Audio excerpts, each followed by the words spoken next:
In this diagram, we're showing two elements, which is accessibility and propaganda.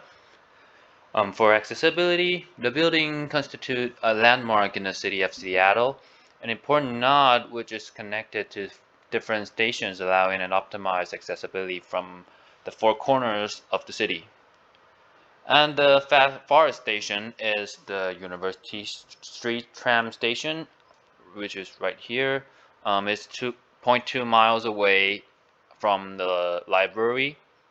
It only takes 4 minutes by walking, so it's really easy to access to our site.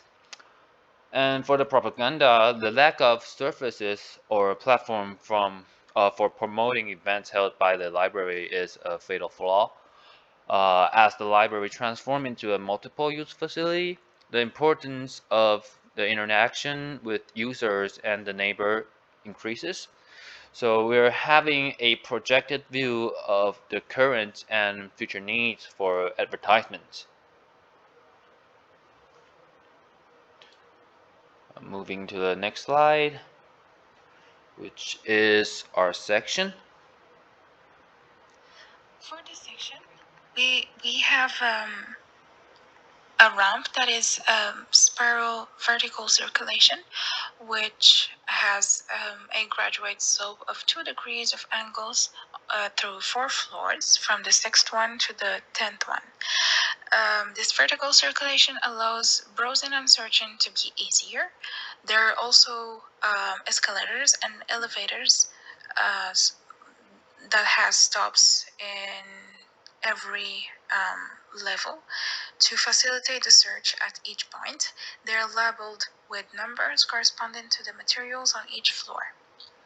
This ramp is a storage space for books, and the slope is very gentle, and it allows wheelchairs and book carts to drive on it. We can also see clearly the different angles that we have on the cover of the building, the facades, that allows it to break the verticality and the straight lines that we have in the surrounding buildings. For this So now we're moving onto the elevation.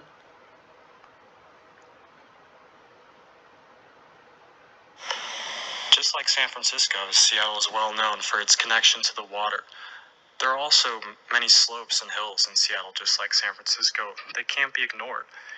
Utilizing the landscapes, Seattle Central Library creates access to the first and third floors, which makes it able to evacuate the crowd if there's events in the lower level without stacking up with the users on the upper floors.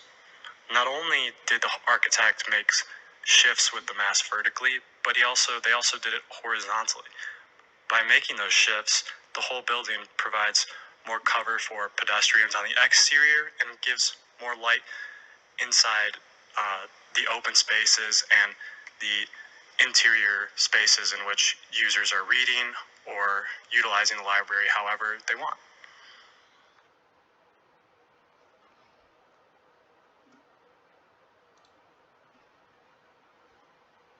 Moving on to the floor plan. We focused on the 7th floor plan. As we see on the drawing, it is divided into 2 very distinct entities, according to the main function attributed to them, although having a complementary relationship.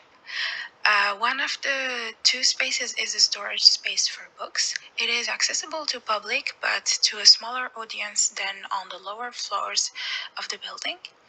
We also have a space of movement and flexibility, which is the other space, which in a way constitutes the themes of the materials on the storage space.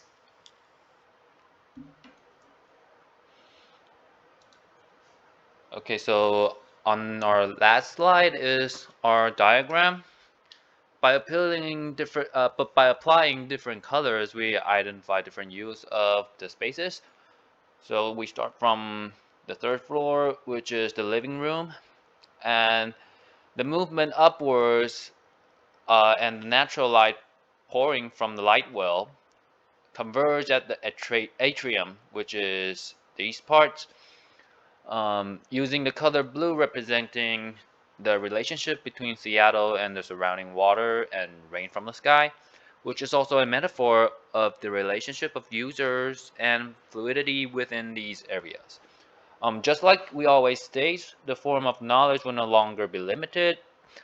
According to the information on Arcade Daily, the area of the bookstores take 32% of the whole building.